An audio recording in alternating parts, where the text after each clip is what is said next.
First, I would like to say a word of thanks to the congregation for your support of the youth mission trip. It was, I think, a very, very successful mission trip. I think that the youth learned a lot, they worked hard, and people ask, why do you go back to Louisiana 7 years after the disaster? And it's because people are forgetting. And there's still, I believe it's 35,000 distressed properties, people without houses. And people's attention moves on. And like a grieving person who gets attention right after a funeral, but then experiences that loneliness days later, that's what they're experiencing. And we learn something new every time about the importance of helping them create community so that stores and retail can come up to support them. I'm going to save the rest of that for the youth to explain to you and tell you more about this fall at the worship service. You can also look at the blog. I think there's a link on the website. If not, just Google McAllister Plymouth Youth and you'll get there. Lots of pictures and lots of great stories.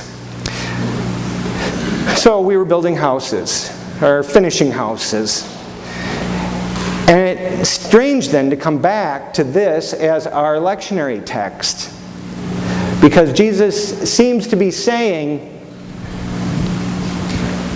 don't worry about having a house. I don't have a house.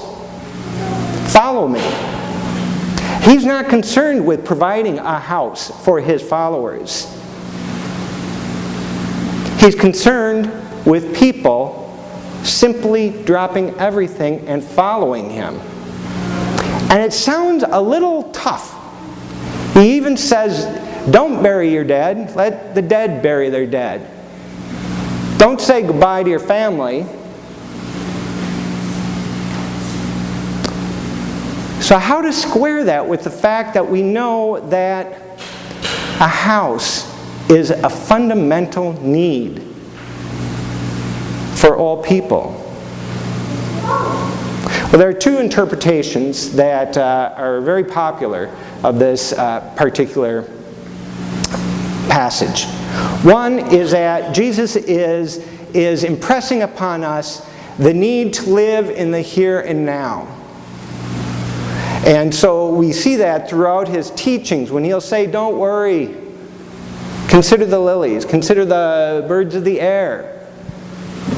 God will provide. Itself a very difficult teaching. Another interpretation is that this is the cost of discipleship.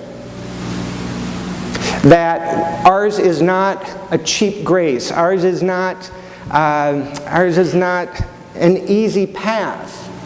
And I like this one. I like that one because if you've ever followed yourself, you'll find that the cost of discipleship there is far more expensive than the cost of discipleship of following in Jesus' footsteps. I think neither one of these, though, do more than scratch the surface of what Jesus was saying. I think they're included. They're a part of his teachings. But what I see as a consistent theme throughout his life was this idea of reorienting our way of thinking, our way of viewing the world, of living in this world, and removing ourselves from everything that keeps us enmeshed and imprisoned to the past, to the worries about the future, and looking for where our true home is. What is it that was never born, that can never be harmed, and that will never die? Home, as we talk about it, is a tough subject. Home is a transformational place for good, for some people, for bad, for others. Some people who experience difficulties at home need to move on and establish a home from friends or people who gather around them elsewhere. And that becomes their family. We can't simply say it's the house you were born into. A house is not necessarily a home. And back of all of this, primary to all of this, is this idea that the reality of life is that our true home is somewhere to be found in our relationship with God as we understand God. I'd like to share a story, if that's all right. If it's not, my sermon's over. And it's about a friend of mine named Tony. And Tony passed away about 20 years ago. Everything feels 20 years ago. Now I'm 47. Everything feels 20 years ago. It was about 20 years ago, and Tony came to us from Ely, moved to the Twin Cities from Ely, and he came out to his family as a gay person, and they negotiated a separation agreement. In other words, they disowned him. He didn't have a house, nor did he have a home. And so he came to the Twin Cities to establish that home, because it was, at that time, a more accepting place. But I will hasten to add, you and I have lived through, except for the youngest people here, you and I have lived through some really dynamic times. The changes in our state and in our federal government in the past weeks and months is immense. And I'll say, back with my peer group, I cannot speak for any community. I cannot speak for the gay community. I cannot speak for the Christian community. I cannot speak for the community of people who need to get a haircut. I can only speak from my experience. And my experience with my peer group at that time was our concerns, we didn't even think of marriage. We thought about, our worries were, are we going to get beat up? Our worries were, are we going to lose our jobs? And for people like Tony, are we going to lose our friends and our families? And so Tony came down, and he had a good community, a good set of friends. But he found a twist to this. See, Minneapolis still wasn't a halcyon place in the late 80s and early 90s, because Tony was also HIV positive. Now, go back into your Wayback Machine, and you'll remember there was a lot of misinformation and paranoia about HIV. We may not be able to relate to it now, but some of the stories that went around drove even Tony's gay friends away, and his straight friends, because we just didn't know. How do you know that just being around him isn't going to somehow expose you to this?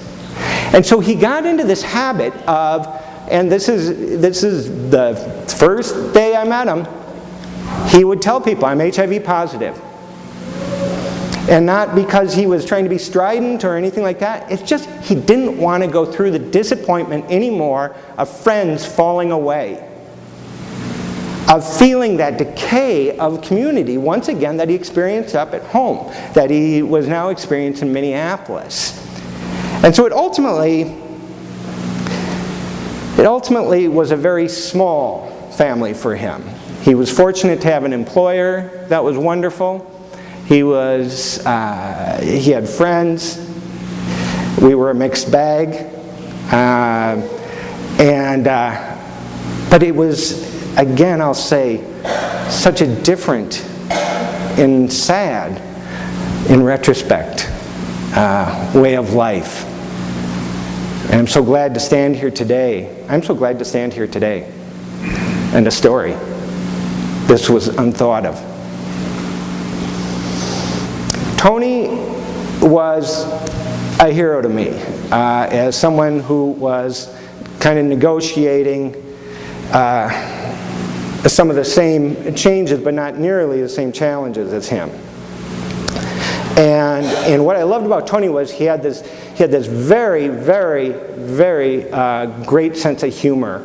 And you would be uneasy to go out in public with him because you'd be afraid that he did very public humor. He'd say stuff way out loud, and it was one of those things where, God, geez, what if he says something? But at the same time, you didn't want to miss it if he did.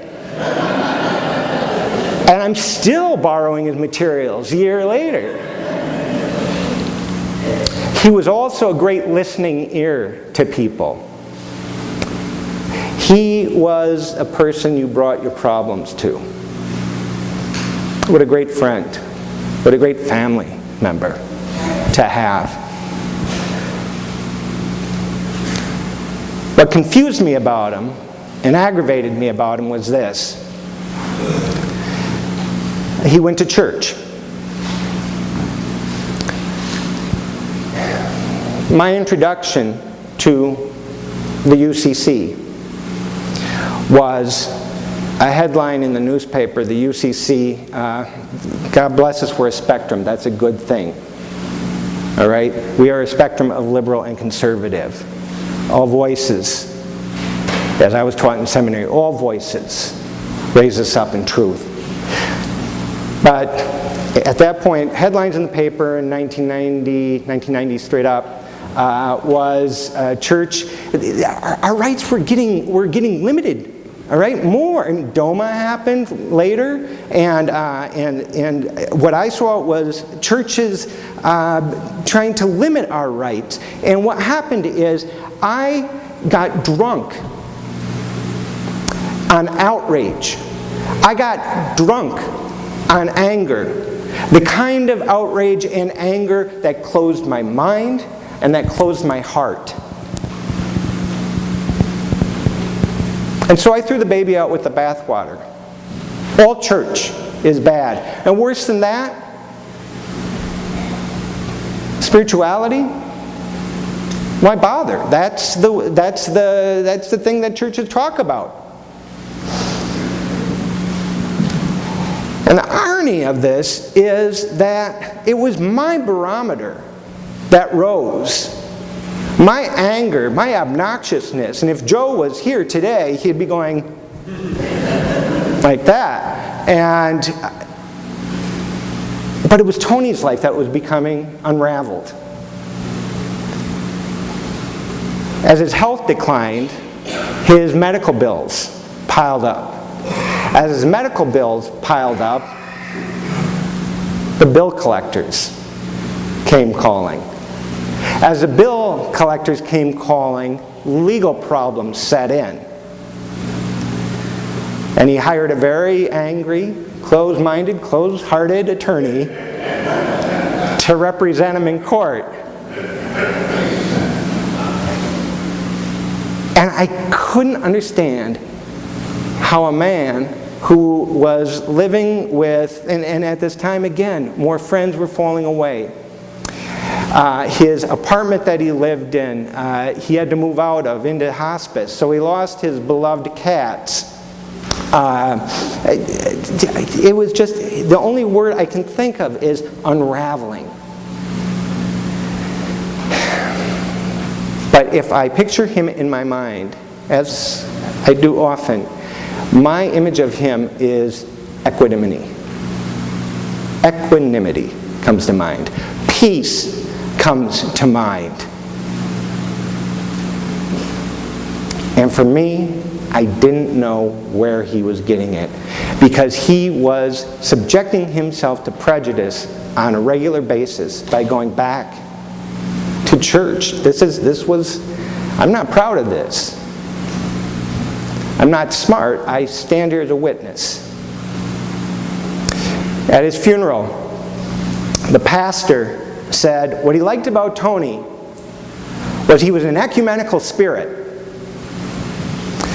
And we couldn't Google that at the time because we didn't have Google. So I don't know where I learned what that meant, but ultimately I figured it out. And what it meant was, and what we found out was, Tony attended many churches. All of them within the Christian tradition, but he would just go to any church.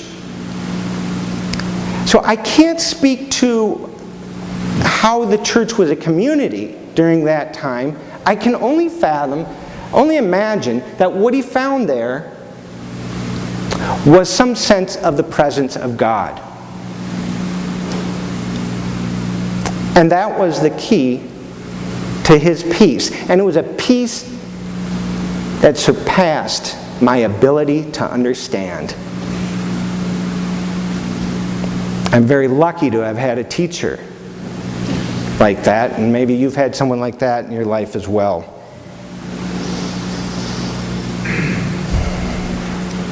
Last week I was teaching a meditation class at the center, and my co-teacher said a wonderful thing about prayer. He said,